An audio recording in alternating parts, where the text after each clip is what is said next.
ওনারই সাহায্যালা। এখানে বিশিষ্ট অনেক উলামায়ে কেরাম বুদ্ধিজীবী উপস্থিত আছেন। আমি আজকে প্রথমে স্মরণ করতে হয় এই হযরত আল্লামা ফজলুল সাহেব কেবলা রহমাতুল্লাহ সহ এই বাংলাদেশের মুরব্বিয়ান কেরাম পীর মাশায়েখগণ শত বৎসর যাবৎ আন্দোলন করেছেন বাংলাদেশে একটি ইসলামিক আরবি বিশ্ববিদ্যালয় হোক। ফজলুল সাহেব কেবলা ওনার জীবন দশায় বহু সংগ্রাম আন্দোলন উদ্যোগ নিয়েছেন। উনি আজকে জমিনে নাই।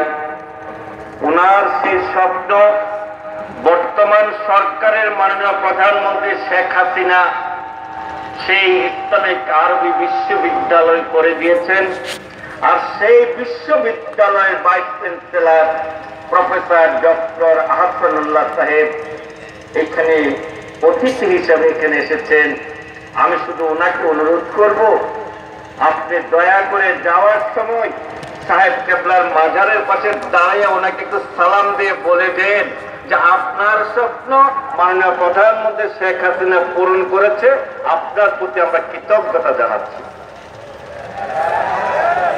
এখানে উপস্থিত আছেন আওয়ামী লীগের সিলেট জেলার সাধারণ সম্পাদক সাবেক এমপি শফিকুর রহমান চৌধুরী সাহেব। আমি ওনাকে অনেক বছর যাবৎ চিনি। ওনার বড় ভাই লন্ডনে ছিলেন, আমি ওনার মেহমানদারিও নিয়েছি এবং আমাকে উনি সুন্নত হিসেবে লন্ডনে $100 100 হাতেও দিয়েছিলেন।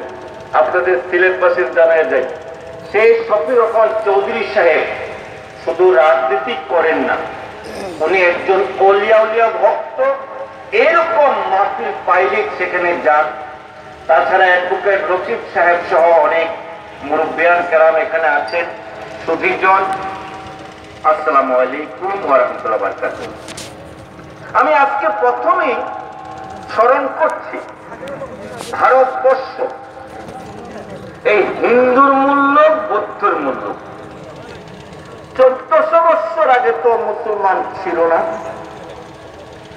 এই নবী করিম সাল্লাল্লাহু আলাইহি ইসলামের কোরআনের দাওয়াত, জ্যান্ত কোরআন নবী করিম সাল্লাল্লাহু আলাইহি ইসলামের দাওয়াত ওলিয়া গাউস কুতুবের মাধ্যমে ইসলামের প্রচার প্রসারে আমরা যারা আছি, আমাদের পূর্বপুরুষগণ মুসলমান হয়েছিলেন, তাদের ওয়ারিস আমরা। আর তিনিরা এই মূল্যকে তাসাউফের চর্চা, শরীয়ত, তরিকত, হাকিকত, মারফত সকলের সমন্বয়ে পরিপূর্ণ ইসলামিক জীবন বিধান কোরআন ও সুন্নাতের দাওয়াত দিয়েছিলেন বলেই আমাদের পূর্বপুরুষগণ দলে দলে নিজ নিজ হিন্দু ধর্ম, বৌদ্ধ ধর্ম ত্যাগ করে মুসলমান হয়েছেন। আর তার ওয়ারিস, তাই আমাদের সেই পূর্বপুরুষ সকলের প্রতি আজকে মাহফিলের পক্ষ থেকে তাদেরকেও সাহেব কেবলার ইসলামের সবের সাথে তাদেরও আল্লাহ যেন মাগফিরাত করেন, তাদেরকেও বেহেশত নসিব করেন, এই কামনা করে আপনাদের সবাইকে নিয়ে আমার কাছে স্মরণ করছে এই যে ফুলতুলি সিলসিলা, তারও কিন্তু ইতিহাস আছে। ভারতবর্ষে বড় বিশ্ব রহমতের শুরু করে কাদরিয়া তরিকা, চিশতিয়া তরিকা, নকশবন্দের তরিকা, মুজাদ্দিদের তরিকা, মেহনতের ফসল আমরা। আর তার সকল তরিকার সমন্বয় কেরামত আলী জৈনপুরী রহমতুল্লাহ আলাইহি, তিনি শরীয়তেরও কাজ করেছেন, মারফতেরও কাজ করেছেন।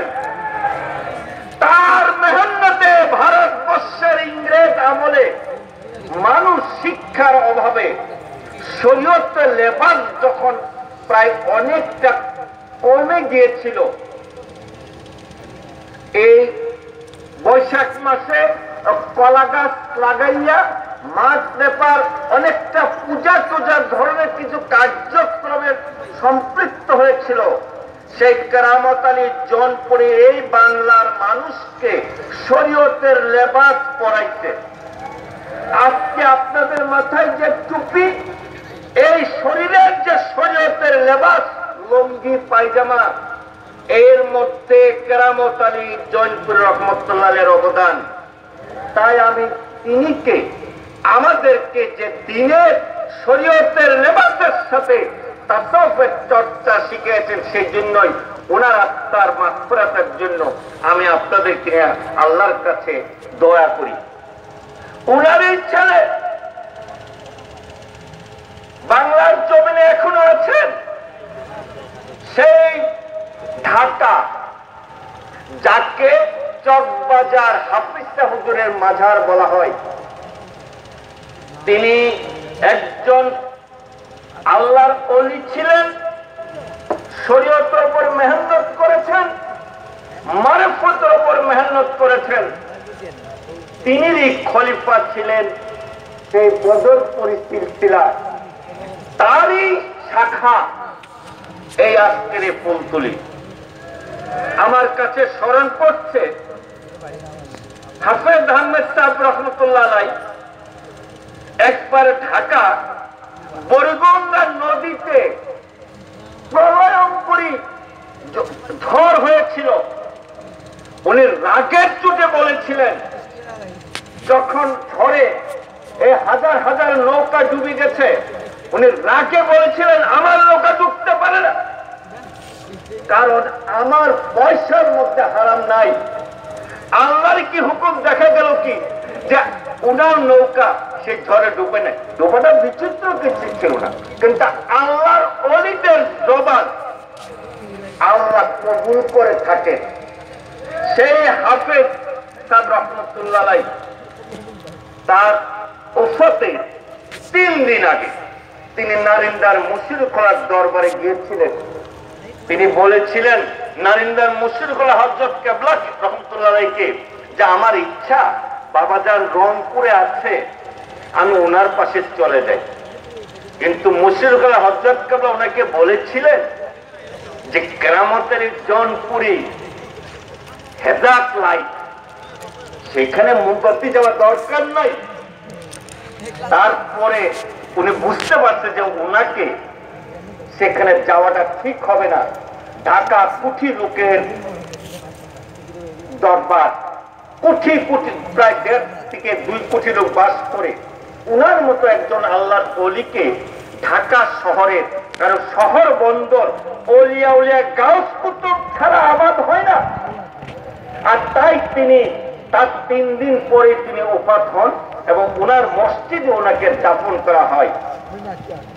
আপনাদেরকে অনুরোধ করব, যাদেরই সময় হয় ঢাকা যান, সেই হাফিজ সাহেব রহমতুল্লাহ আলাইহি আপনাদের সিলসিলার মুরব্বী ওনার মাজারটা জিয়ারত করে আসবেন।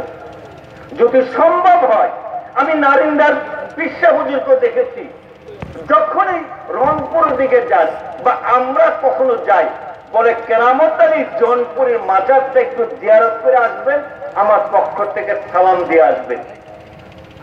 এই সমস্ত রুহু, জেন্দা রুহু ওনারা দেখেন, বুঝেন। আমরা শরীয়তের দৃষ্টিতে যদিও সেগুলো অনেকটা বুঝতে পারি না। রুহুর কোনো মৃত্যু নাই। সুধীজন, আমি একজন সাধারণ শিক্ষিত, সিলেটের জমিনে আমি প্রায় 5.5 বছর জজিতি করেছি। আজকে এই মাহফিলে আসছি 83 সন থেকে 87 সন পর্যন্ত সিলেটে ছিলাম। আবার 2008 সনের ডিস্ট্রিক্ট জাজ হিসাবে স্পেশাল কোর্টের জজ ছিলাম। আমি এই জায়গাতে আজকে বসা আছে, এখানে অ্যাডভোকেট রকিব সাহেব, উনি ফুলতুলি সাহেবের সিলসিলার মুরিদ, ওনাকে সহ প্রায় 34 বছর আগে এই হুজুর কেবলার সাথে সাক্ষাৎ করতে এসেছিলাম। ওনার জন্য ওই যে লাল মিষ্টি আছে না, আমাদের লাল জাম না, লাল জামের মধ্যে একটা গুলগুল হয় নরম নরম, আমার মনে আছে আমি ওনার জন্য এই মিষ্টি নিয়ে আসছিলাম। এক রাত্র এখানে ঘুমাইছিলাম, রাত্র ছিলাম বলতুলি সাহেব কবলার বাড়িতে। আর আজকে প্রায় 34-35 বছর পরে আবার আজকে এবার আসলাম। ওনারই নাতি অ্যাসিস্ট্যান্ট প্রফেসর বিশ্ববিদ্যালয় মিস্টার শাহান, তার দাওয়াতে আজকে আসছি। আমার সাথে আমাদের ভাইস চ্যান্সেলর মহোদয় আসছেন, আরো অনেক বিশিষ্ট লোকজন আসছেন। খুব ভালো লাগছে যে 35 বছর আগের অবস্থান আর আজকে যে একটা শহর। তাই একজন যে স্বপ্নের কথা বলেছে, আবেগের কথা বলেছে, হওয়াটাই স্বাভাবিক। কারণ মানুষের দরকার হলো জ্ঞান অর্জন করা। এই জ্ঞান অর্জন করতে গেলে, এই বিশ্বকে শান্তি দিতে গেলে আল্লাহর পক্ষ থেকে আল্লাহ রাসূল সাল্লাল্লাহু আলাইহি ওয়াসাল্লাম যে মারফত জিবরাইল ইসলামের মাধ্যমে যে কোরআন আর রাসূল সাল্লাল্লাহু আলাইহি ওয়াসাল্লামের জীবন বিধান সুন্নাত, রাসূল সাল্লাল্লাহু আলাইহি ওয়াসাল্লাম জীবন্ত কোরআন। আর উনি জীবন্ত কোরআন বলে আমরা মারা গেলে আমার ছেলেমেয়েরা ওয়ারিস পান, সম্পত্তির ওয়ারিস। কিন্তু আমার রাসূল সাল্লাল্লাহু আলাইহি ওয়াসাল্লামের ওয়ারিস, সম্পত্তির ওয়ারিস মা ফাতেমা রাদিয়াল্লাহু আনহা কেউ পান নাই। কারণ আবু বকর সিদ্দিক রাদিয়াল্লাহু তাকে ওয়ারিস দেন না। কারণ আমার নবী মৃত্যু হয় নাই, তিনি হায়াতুন নবী, উনি ছিলেন, তিনি আছেন এবং তিনি কিয়ামত থাকবেন। আর সেই নবী করিম সাল্লাল্লাহু আলাইহি ওয়াসাল্লামের ইলমের ওয়ারিস নায়েবে রাসূল। এই নায়েবে রাসূল হতে গেলে হক্কানে আলেম হতে হবে, ইলমওয়ালা আলেম হতে হবে, আমলওয়ালা আলেম হতে হবে। ইলম আর আমল দুইয়ের সমন্বয়ে তাসাউফি দর্শন থাকলে সিলসিলার জিম্মাদারি আসে। এবং এই সিলসিলা রাসূল সাল্লাল্লাহু আলাইহি ওয়াসাল্লাম থেকে শুরু করে পর্যায়ক্রমে যা আসছে, বড় পীর সাহেব রহমাতুল্লাহর মাধ্যমে বলুন, খাজা মঈনুদ্দিন চিশতি রহমাতুল্লাহ বলুন, এই সিলসিলারে আজকের পর্যন্ত ফুলতুলির যে